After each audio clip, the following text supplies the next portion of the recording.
Muy bien. Gracias Andrés por la siempre cordial bienvenida y un gusto estar otra vez con los hermanos en Concepción, más todos los hermanos y hermanas que se conectan de diferentes partes del mundo, literalmente. Es un gusto verles. Y ya como todos saben, estamos en el libro de Nahum y me parece que hoy día podríamos terminar el libro. No sé cuánto tiempo nos habrá tomado recorrer este libro de Nahum, algunas semanas, pero mi confianza es que 10 semanas, ya, wow, igual es harto para un libro que tiene 3 capítulos, que tiene tan pocos versículos. Pero espero que el estudio de un libro tan poco conocido, Nahum debe ser de los menos conocidos. El otro día estuve predicando en otra parte, en otro país, y uno de los hermanos eh, que, que- que lleva bastante tiempo allá y tiene bastantes años enseñando, dijo, yo, honestamente, confesó, dijo, yo poco y nada conocía este libro de Nahum.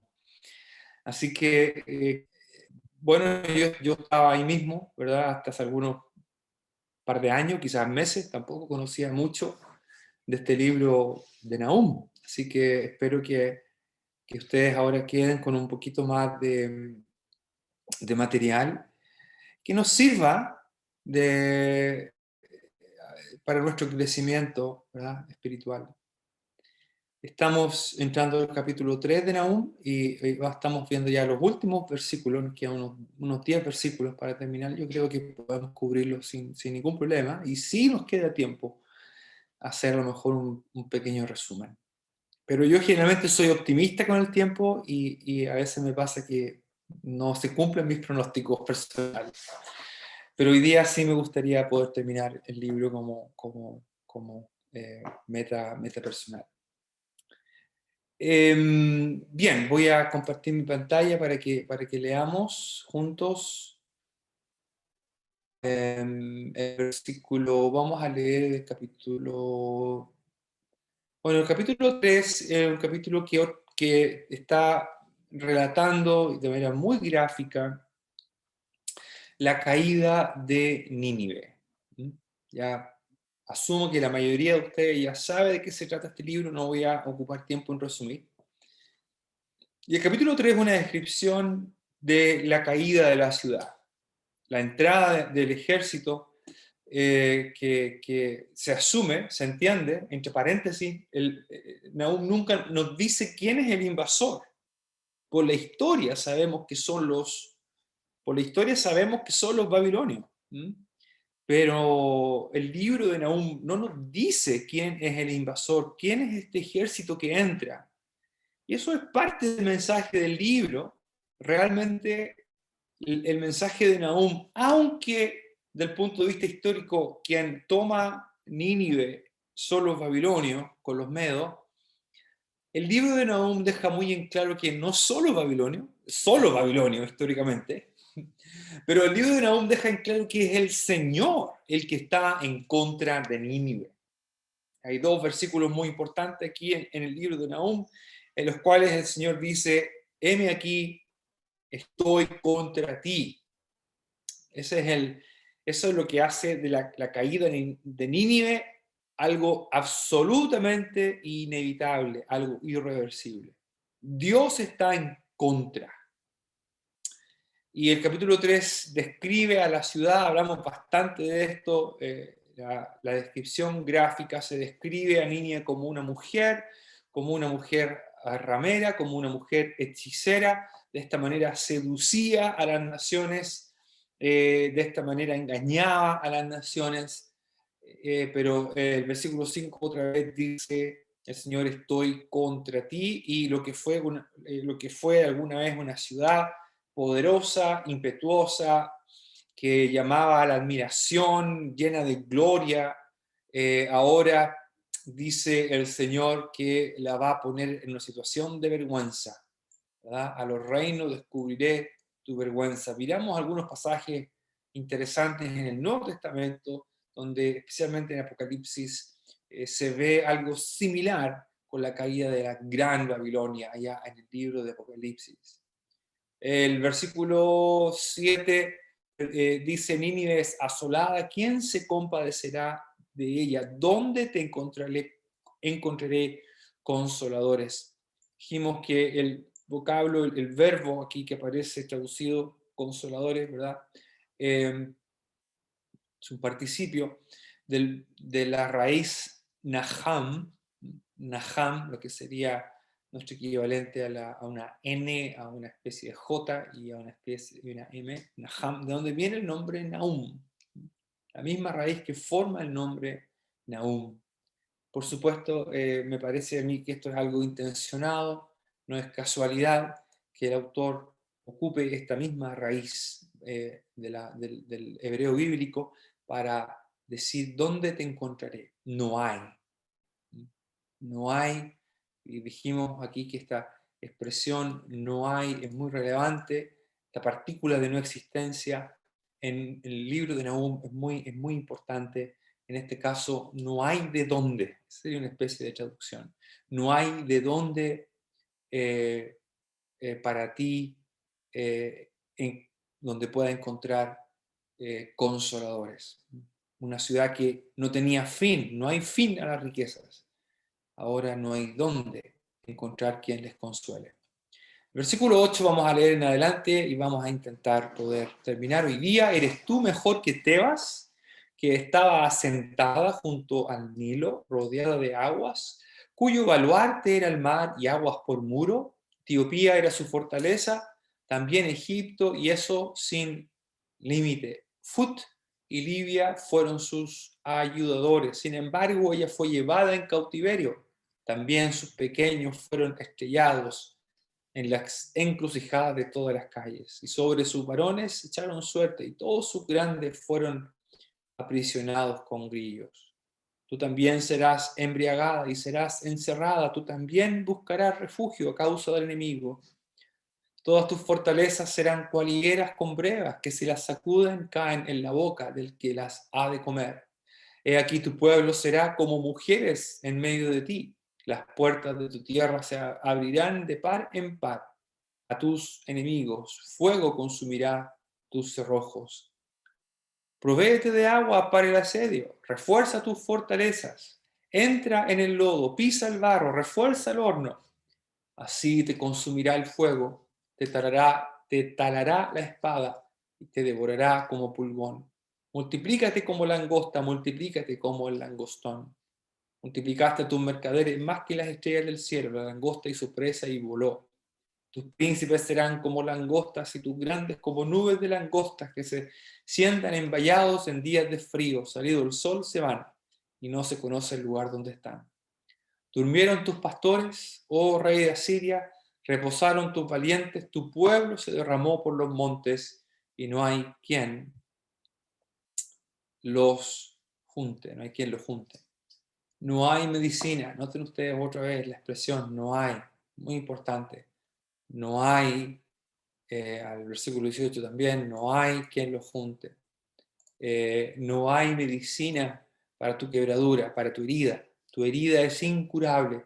Todos los que oigan tu fama batirán las manos sobre ti, porque sobre quién no pasó continuamente tu maldad. Señor, diga esta reunión y estamos terminando, ¿verdad? Este mensaje de Dios a Nínive.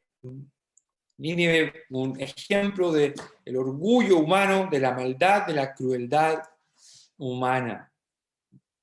En un sentido, nosotros no somos mejores que los ninivitas, ¿verdad? El ser humano, el corazón del ser humano es un corazón que está tan afectado por el pecado, está afectado por el pecado con la capacidad, con el potencial de causar daño, de destruir. Así que nadie podría decir, oiga, yo, menos mal que yo no soy tan malo como los ninivitas. Nosotros tenemos ese potencial, o el ser humano tiene ese potencial.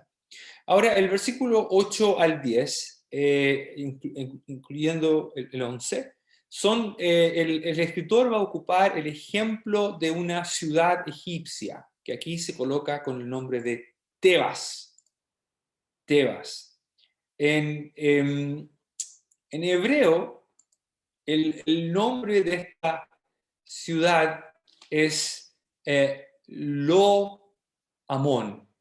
Perdón, no Amón. Aquí estaba buscando, no lo podía encontrar. Ahí está. El nombre en hebreo es No Amón y se refiere a la ciudad egipcia, que en griego es Tebas, pero quien era conocida también como la ciudad de Amón. ¿Okay? La palabra no, que no es una palabra hebrea, una más bien palabra traída de otro idioma, del egipcio, que tiene que ver con, que significa ciudad. Ciudad de Amón. Y Amón era un dios, una de las deidades principales en el panteón egipcio. La ciudad de Tebas, una ciudad majestuosa hasta el día de hoy, se pueden visitar sus ruinas, la arquitectura que tiene es espectacular. No he estado ahí en persona, pero lo que he visto en fotos y en programas, era una ciudad muy, muy grande. Y fue por muchos siglos la ciudad más importante o una de las ciudades más importantes de Egipto. Era una ciudad que estaba muy protegida, era una ciudad que tenía muchos recursos y además tenía importantes aliados. Y lo que está haciendo el autor aquí es recordarle, es decirle a Nínive, recordarle una experiencia que ellos conocen bien, porque fueron los asirios, justamente fueron los asirios los que tomaron esta ciudad bajo el mandato del rey Ashur-banipal, invadieron y tomaron la ciudad de Tebas. Una ciudad que parecía inexpugnable, una ciudad que parecía imposible de tomar, protegida, con muchos aliados. Aquí se mencionan dos importantes aliados, Fut y Libia. Fut también se conoce como Kus o Kush. Está al sur, lo que era la antigua Etiopía, y hoy día, si usted mira un mapa, equivale a Sudán. Y Libia no es muy claro, esto, no se ponen de acuerdo los eruditos que será Libia, pero algunos piensan que podría ser la actual Libia al oeste de Egipto. Lo importante es que en la época en que Tebas cae, su faraón tenía potentes vínculos con estas naciones. Él mismo aparentemente venía de una línea étnica de Fut. El punto aquí es que hay una pregunta retórica, ¿verdad? ¿Eres tú mejor que Tebas? La respuesta es no. Tú no eres mejor que Tebas. Tú no tienes mejor protección que Tebas. Pero Tebas cayó. Tú mismo le hiciste caer. Eso le está diciendo el profeta. O esto está diciendo el Señor a Nínive y a los asirios y al rey asirio. Tú mismo tomaste Tebas. Ustedes lo invadieron. Era una ciudad inexpugnable y sin embargo la tomaron. Además tenían, no solamente estaban rodeados de agua, esta ciudad estaba junto al Nilo, muy cerca del Nilo, y por tanto tenía protección por todas partes, era una ciudad muy difícil de tomar. Sin embargo cayó, era una ciudad que cayó y cayó bajo los asirios. Por eso dice el versículo 10, sin embargo, ¿verdad? Sin embargo, ella fue llevada en cautiverio. A pesar de ser una ciudad tan potente, una ciudad tan poderosa, Tebas, la poderosa, grande ciudad egipcia, cae ante el imperio sirio. Y sufre lo que toda ciudad sufría cuando llegaba un imperio y arrasaba con todo. Llevar en cautiverio, también sus pequeños fueron estrellados en las encrucijadas de las calles. Alguien dirá, oiga, esto es muy cruel, ¿verdad? Que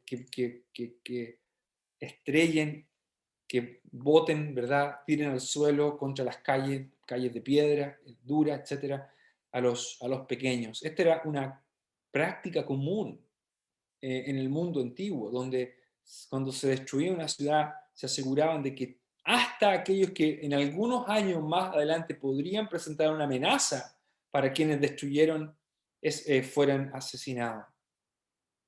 Ustedes saben que esto era matar a los niños, era una práctica triste, común. Faraón mató a tantos niños, los tiró al río Nilo. Los invasores hacían esto. Y Herodes, por supuesto, mató a cuantos niños en la ciudad ahí en Belén, tratando de matar a Jesús. Alguien podría pensar, qué cruel, ¿eh? Esto, qué chocante en la Biblia, ¿cómo es posible que sea tan violenta? Sin embargo, uno día piensa en los miles de niños que son abortados. A lo mejor un niño nacido, un niño de 2 años, aunque hemos visto crímenes crueles, no son asesinados de esta manera. El contexto aquí es guerra, pero hoy día hay cuántos niños que mueren diariamente cuando son abortados. Y eso a lo mejor no causa tanto escándalo como lo que podría causarle a alguien escándalo este pasaje, ¿verdad? Sí, así es el corazón humano. Y tristemente los niños, históricamente, tristemente, han sufrido las consecuencias de la maldad del corazón. Bueno, esto fue lo que le pasó a Tebas, esto fue lo que hicieron los asirios, no nos sorprende, ¿verdad? Ya sabemos que los asirios son crueles, así que no nos sorprende para nada que ellos hicieran esto. Dice que también sobre sus varones echaron suertes, y todos sus grandes fueron aprisionados con grillos, todos sus grandes fueron encadenados, fueron enviados al exilio. Ella fue llevada a un cautiverio.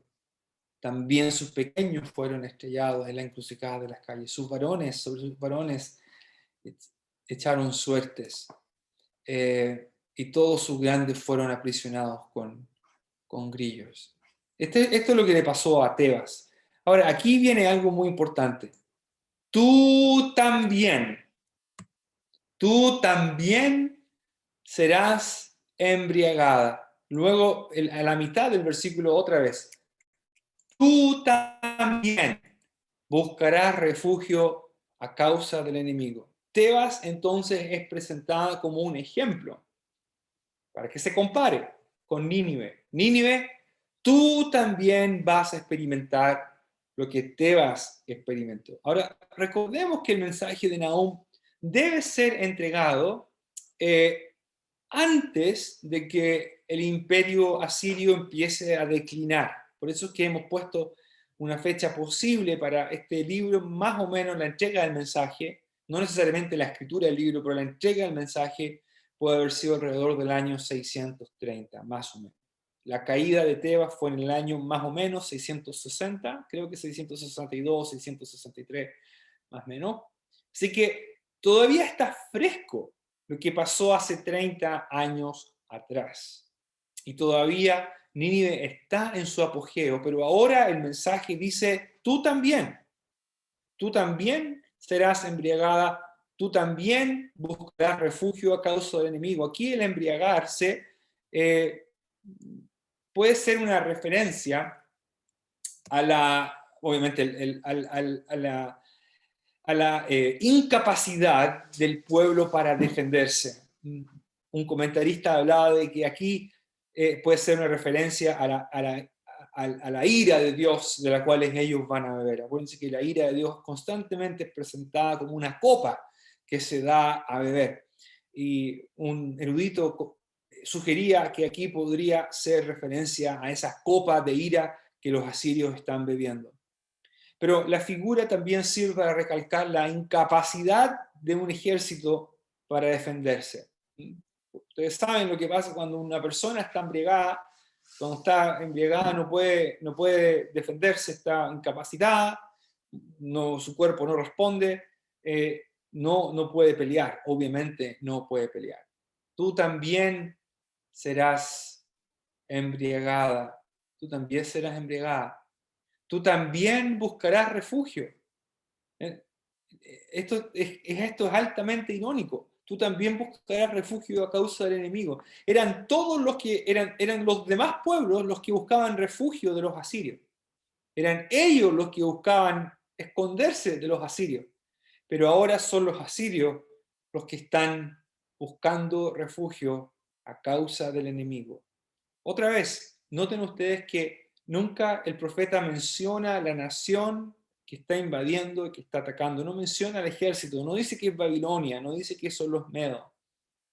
El enemigo aquí, aunque el enemigo se materializa a través de un ejército, el enemigo real de Nínive es el Señor. He aquí estoy contra ti. Ese es el problema. Y a causa del enemigo, a causa de aquel que decidido que Nínive no va más y que será destruida. Entonces ahora Nínive ya no tiene vuelta, ya no tiene solución, ya no hay un mensaje de gracia o de perdón como el que Jonás predicó, sino que ahora lo único que queda para Nínive es destrucción. Destrucción. El versículo 12 habla de la inminencia del juicio que ya viene. Dice el versículo 12, todas tus fortalezas serán cual higueras, con brevas, que si las sacuden, caen en la boca del que las ha de comer. La figura cambia aquí ahora y se ocupa la figura de una higuera. Es común la figura de una higuera cargada, ¿verdad? Incluso el Señor habla de una higuera, ¿verdad? Cuando dice que cuando la higuera ya está dando fruto, eso es una señal de que ya la próxima temporada está cercana, y ahí el Señor lo ocupa en un contexto escatológico. Y aquí también hay algo de eso, ¿verdad? Hay algo de eso. El juicio del Señor contra Nínive es tan inminente que se compara a una higuera que está cargada de brevas maduras.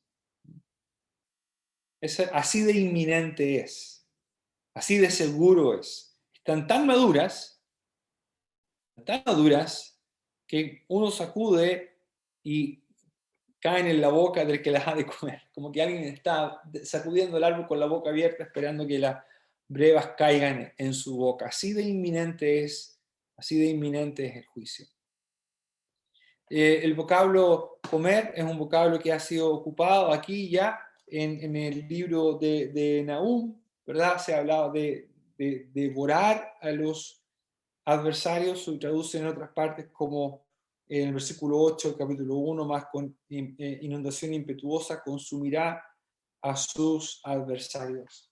Y otra vez el vocablo aparece aquí. El mismo vocablo hebreo para comer, consumir comida, normalmente se ocupa también para hablar del devorador, otra vez para ilustrar la clase de juicio que viene sobre Nínive. El versículo 3 hay una burla aquí. He aquí, tu pueblo será como mujeres en medio de ti. Que no se enojen las mujeres, ¿verdad? Estamos aquí en el año 2021. Las mujeres ya no son, no deben ser presentadas con signos de debilidad. Y está bien eso, mujeres son muy fuertes, ¿verdad? Hoy día hay mujeres que son soldados, comandos y hasta podrían darme una buena paliza. Así que, pero en el mundo antiguo no eran las mujeres las que iban a pelear, no eran ellas las que peleaban, las mujeres se quedaban en casa, por tanto hay que entender obviamente el contexto. Cuando se dice tu pueblo será como mujeres, es una burla, es una manera de ilustrar la debilidad del ejército asirio. Hasta hace no mucho tiempo, cuando uno era chico y lo molestaban, decía, es niñita, es mujercita, para burlarse, ¿verdad? Y decir que era débil, y que no era capaz de hacerlo, que era miedoso, qué sé yo. Bueno, eso ya creo que no ocurre hoy día. Pero en el mundo antiguo, en el cercano oriente antiguo cercano oriente, que un ejército fuera ilustrado, ¿verdad? Que se le dijera, ustedes son como mujeres, era una manera de burlarse, número uno. Pero en segundo lugar, era también una manera de ilustrar la incapacidad, la debilidad, el temblor, el miedo que el ejército sentía. El otrora todopoderoso ejército asirio, ¿verdad? Vimos en las primeras reuniones, leímos varios no varios, pero algunas fuentes primarias, ¿verdad?, de los reyes, y hablaban en esas crónicas, ellos comentaban cómo habían destruido las ciudades, cómo habían destruido a otras naciones, cómo habían matado a la gente, en fin, un ejército cruel, un ejército poderoso, pero ahora son comparados como mujeres. Otra vez, no, aquí esto no es para hablar de la debilidad de la mujer, hay que entenderlo en el contexto del libro de Nahum. En esa época las mujeres no son las que iban a pelear. Y luego dice, las puertas de tu tierra se abrirán de par en par para tus enemigos, fuego consumirá tus cerrojos. Las puertas generalmente eran puertas muy grandes, muy pesadas. Eran obviamente un punto, entre comillas, débil, que tenía que estar constantemente protegido, y obviamente ahora ya esa protección no está. Las puertas de tu tierra se abrirán de par en par a tus enemigos. Fuego consumirá tus cerrojos. La idea aquí en el versículo, en las barras de las puertas son las que se comienzan a derretir ante el fuego invasor. El versículo 14, otra vez hay una especie de burla. Esto es lo que en literatura profética se podría clasificar dentro de la... se me fue la palabra, no es ironía, es otra la palabra. Pero es una especie de burla, también al decir, provéete de agua, refuerza tu fortaleza, entra en el lodo, pisa el barro, refuerza el horno. Son todos verbos que funcionan con fuerza imperativa para, de alguna manera, decir, defiéndete, junta agua, refuérzate, entra en el lodo, etc. Son más que nada burlas contra los asirios, contra los ninivitas. Ya no son capaces de defenderse. No son capaces de defenderse. Más bien, dice el versículo 15, allí te consumirá el fuego. Aquí está este verbo hebreo, ajal, que es el mismo que aparece aquí al final del versículo 12, que se traduce como comer. O sea, este es un verbo importante en Nahum también. Hay varios verbos importantes aquí, varios vocablos importantes que se repiten a través del libro.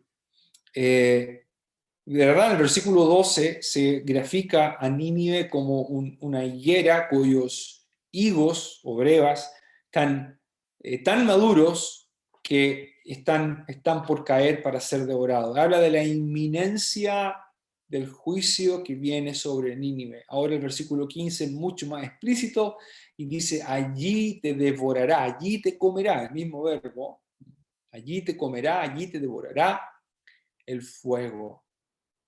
Fuego, una común figura para juicio, es lo que se ocupa aquí, no solamente para destruir la ciudad, sino que también otra manera de recordar la gravedad del juicio que viene sobre Nínive.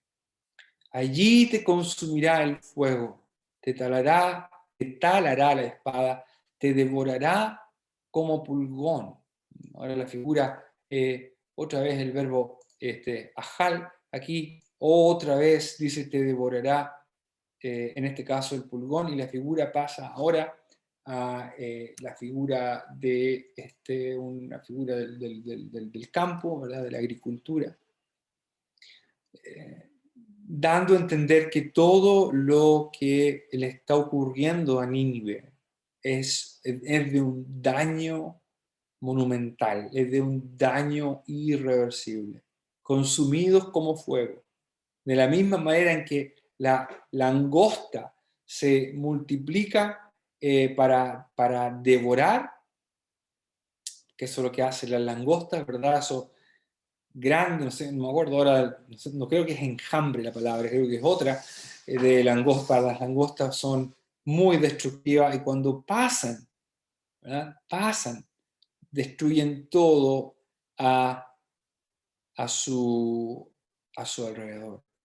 Versículo 15, 16, 17, la figura de la langosta es la que predomina. En los versículos 10, 11, 12, 13, el capítulo 2, la figura tenía que ver con el león.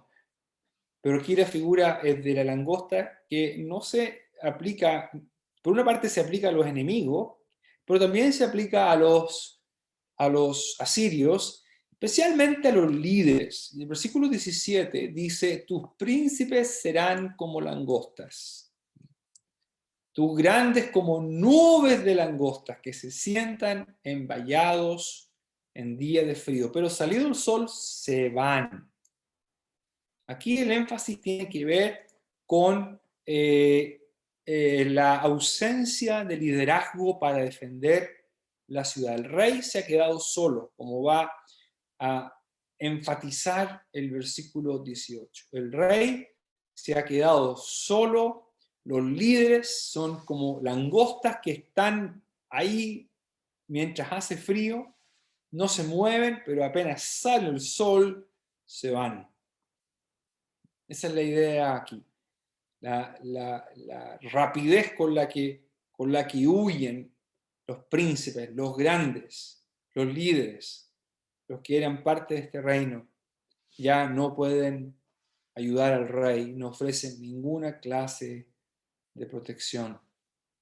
Bueno, el versículo 18 se intensifica, y aquí ahora, mientras que hasta el versículo 18 ha abundado la segunda persona femenina singular.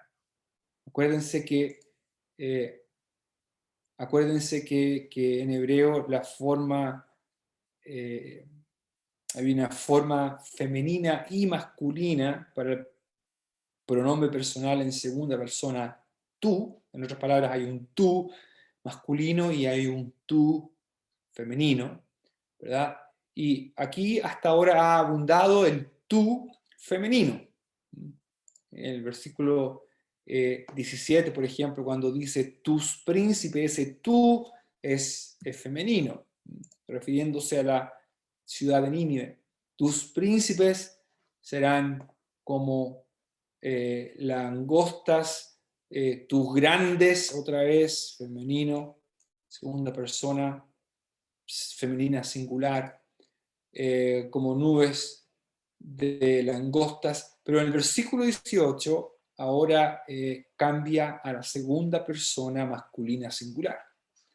Y es muy claro que aquí el destinatario de estas últimas palabras de Nahum es el rey de Asiria. Durmieron tus pastores. Aquí pastores no se refiere a los pastores de ovejas. ¿Okay?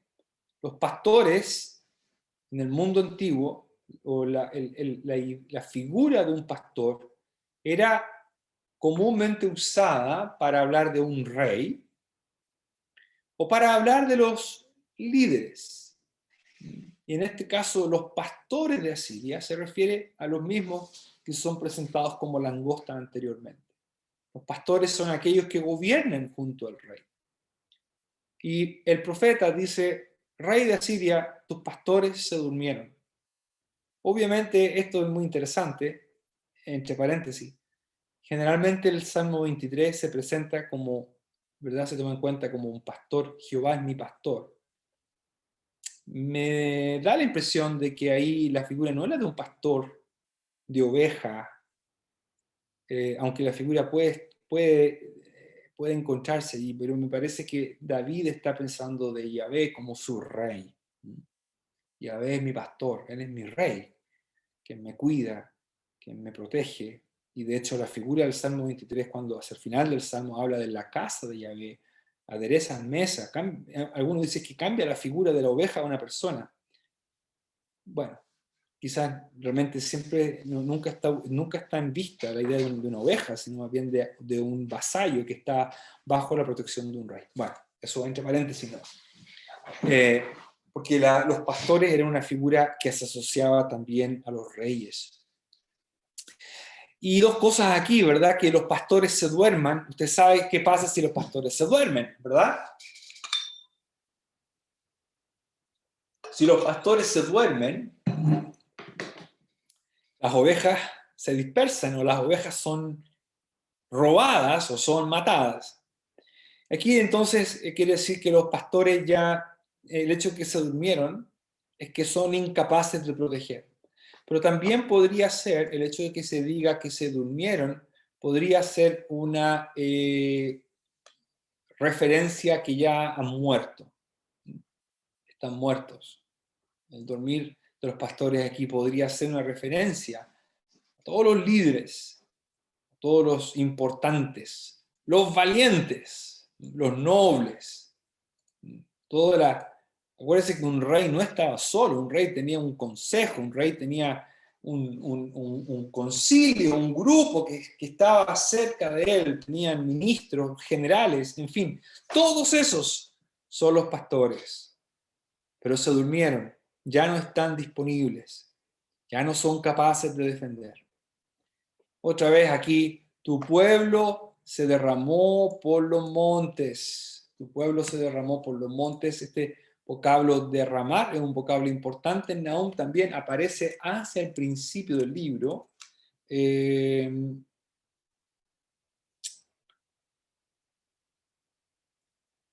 ¿Dónde está?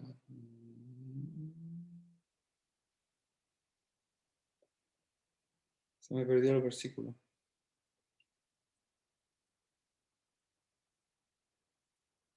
Sí, perdón, es el capítulo 2, no el 1. Es el capítulo 2 cuando dice, subió destruidor contra ti, y aquí la idea del vocablo es aquel uno que desparrama, uno que esparce. Y en el capítulo 3 la imagen es similar. La imagen es similar. Tu pueblo se derramó por los montes. Me parece que el vocablo no es igual, pero la idea es similar. En el capítulo 2, en el versículo 1, quien esparce, quien hace que se derramen, es el Señor, claramente. Subió el destructor, subió el esparcidor. Y cuando un pueblo es esparcido, es porque ya ese pueblo ha sido derrotado, ese pueblo ya no puede defenderse. Ahora dice el versículo 18, tu pueblo se derramó por los montes y no hay quien los junte. Ya no hay liderazgo, ya no hay pastores. Los pastores han sido dispersados, los pastores se han dormido, los pastores ya no están disponibles. Por tanto, el pueblo se derrama. No hay quien los junte. En otras palabras, este es un pueblo que se derrama, se esparce ante la invasión, la destrucción de la ciudad, y el pueblo se esparce, se derrama sin ninguna posibilidad de poder volver a reconstruirse como imperio otra vez.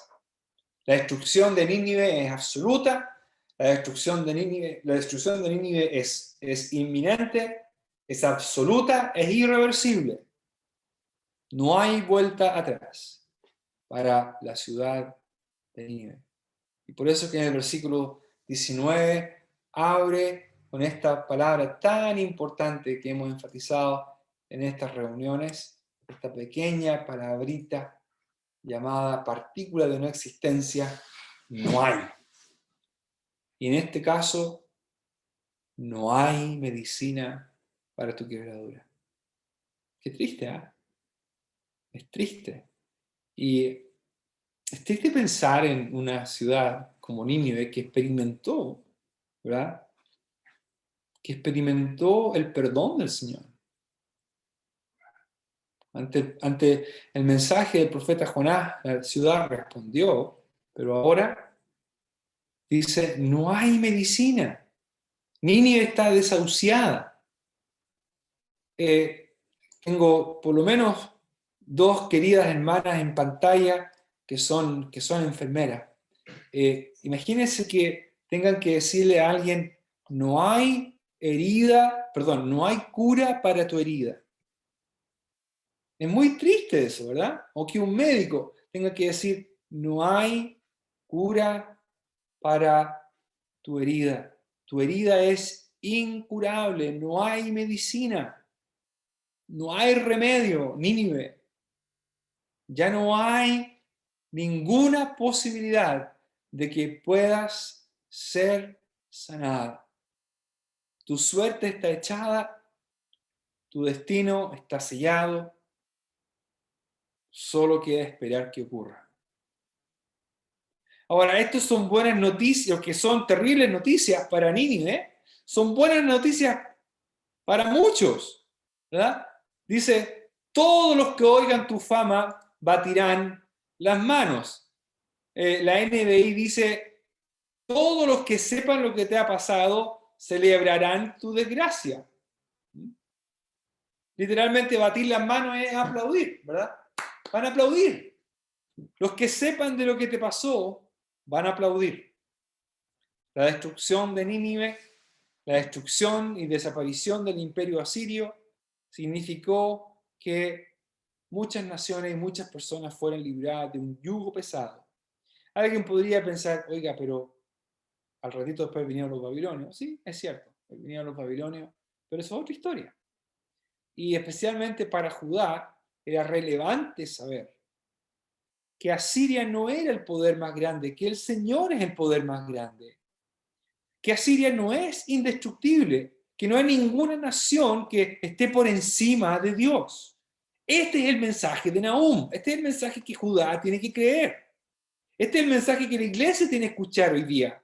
No hay ninguna nación que esté por encima de Dios. No hay ningún líder como este rey de Asiria que no vaya a tener que dar cuenta por lo que ha hecho. Nadie está, a veces se escucha esta frase que es un poco cliché a lo mejor, dice, nadie está por sobre la ley. Y es verdad, pero a veces vemos que no siempre es así. Pero la frase es cierta, nadie está por sobre la ley. Pero aquí, este es un axioma, ninguna nación está por sobre Dios. Y por eso que los pueblos celebran. Ahora,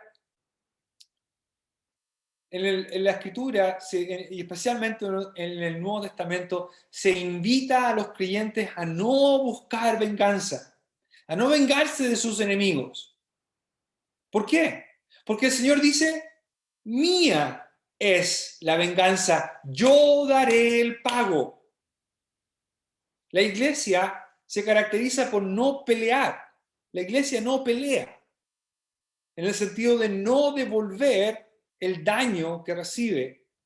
No busca vengarse, porque sabe que toda nación y toda persona está al fin y al cabo bajo la autoridad de Dios. Y voy a tener que cerrar luego y ahí vamos a hacer algunas cositas del mensaje teológico de Nahum, ¿ok? Pero aquí lo importante es que los pueblos celebran, los pueblos aplauden. El libro termina con una pregunta retórica.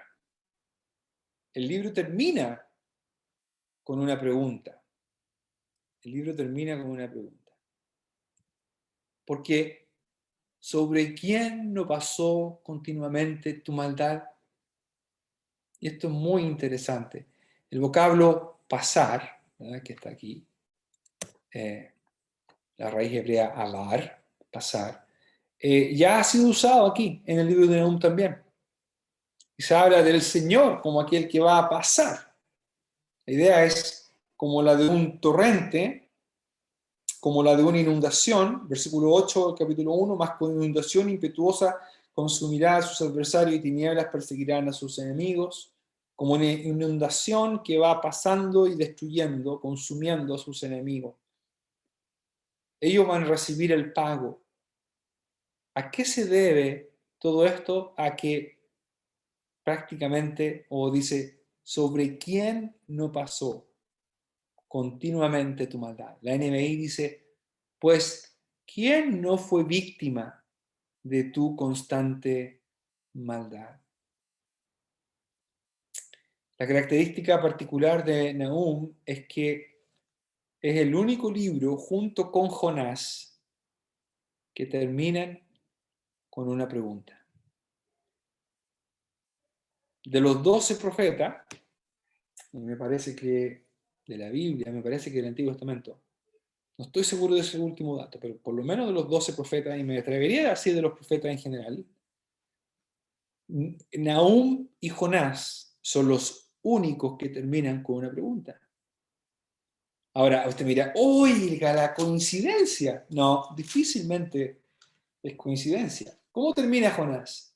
Jonás termina con el Señor diciendo, con el Señor hablando.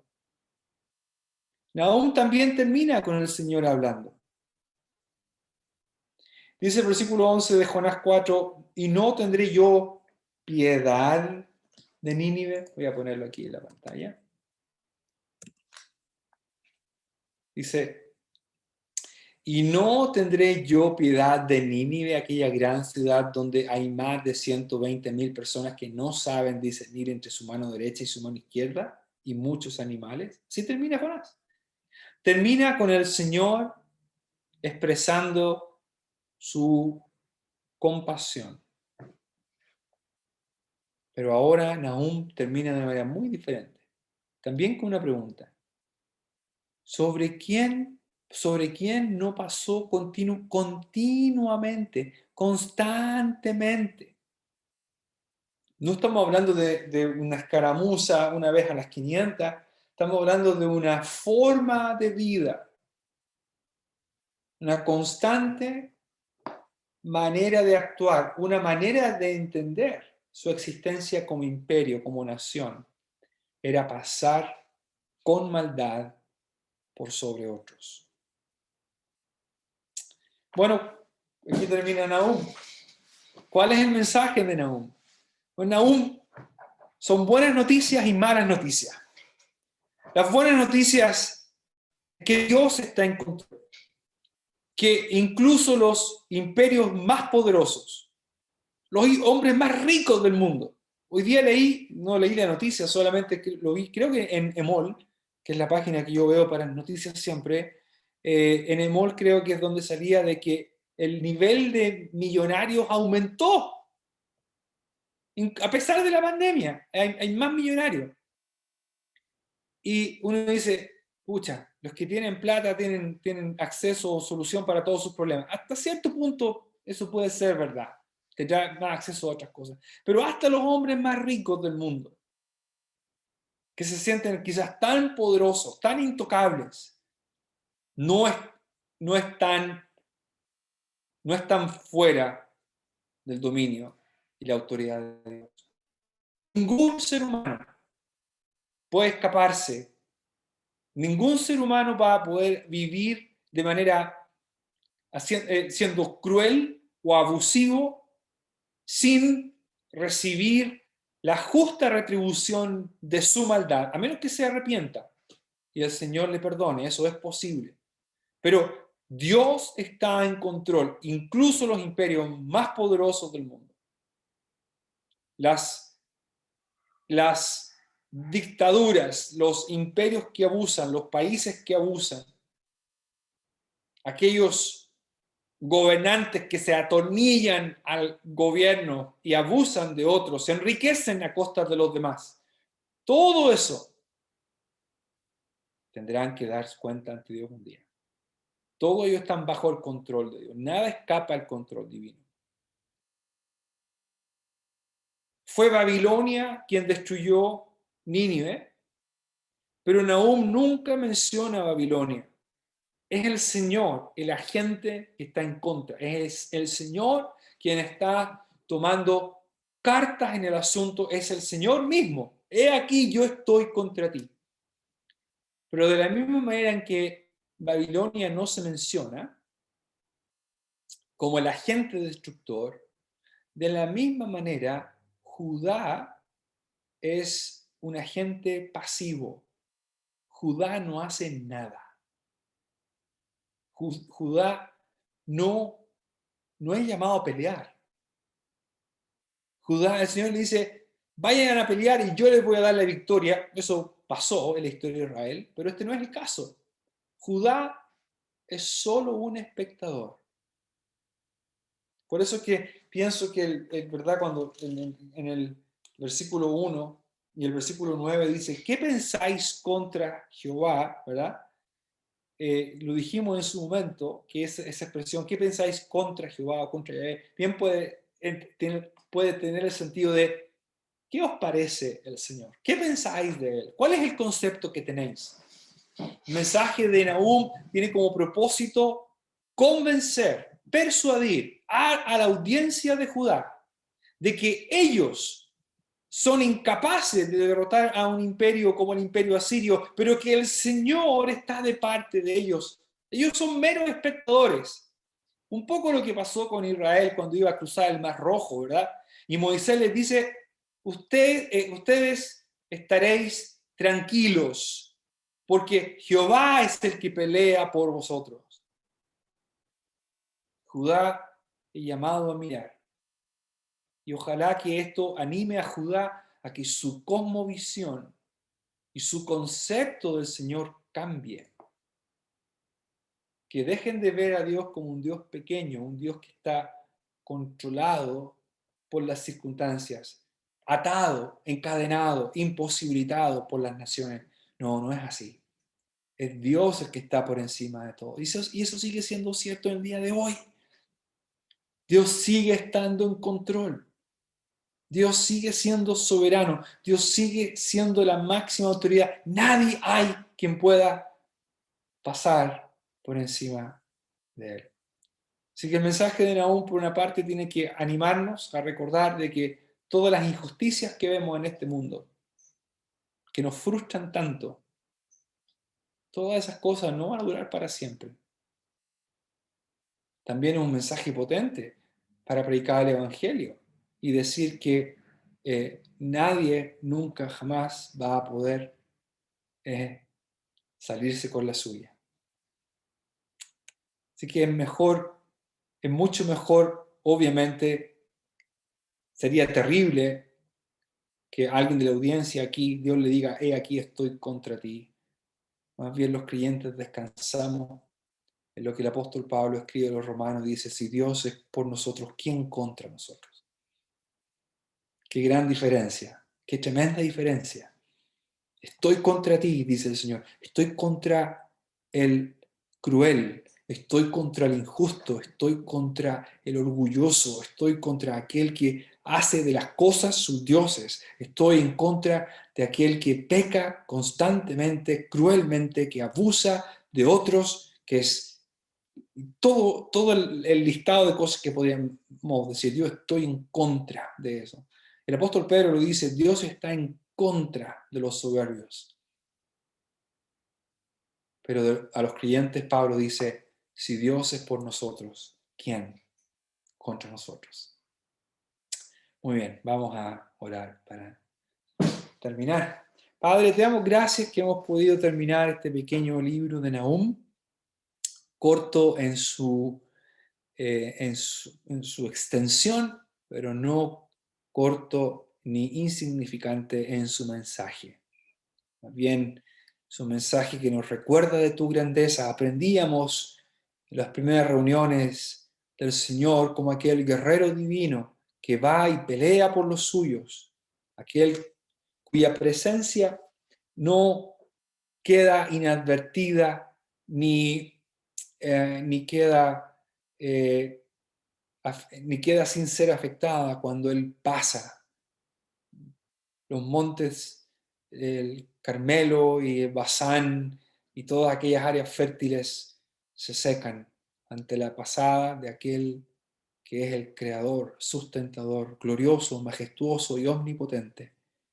Padre, ese es nuestro Dios, aquel que está en favor de su pueblo. Te damos gracias que podemos confiar en ti, de que tú estás por nosotros. Bendice estas reuniones y ojalá que este estudio nos anime, que nos ayude a tener un concepto más grande de quién tú eres. En el nombre del Señor Jesús te damos las gracias. Amén.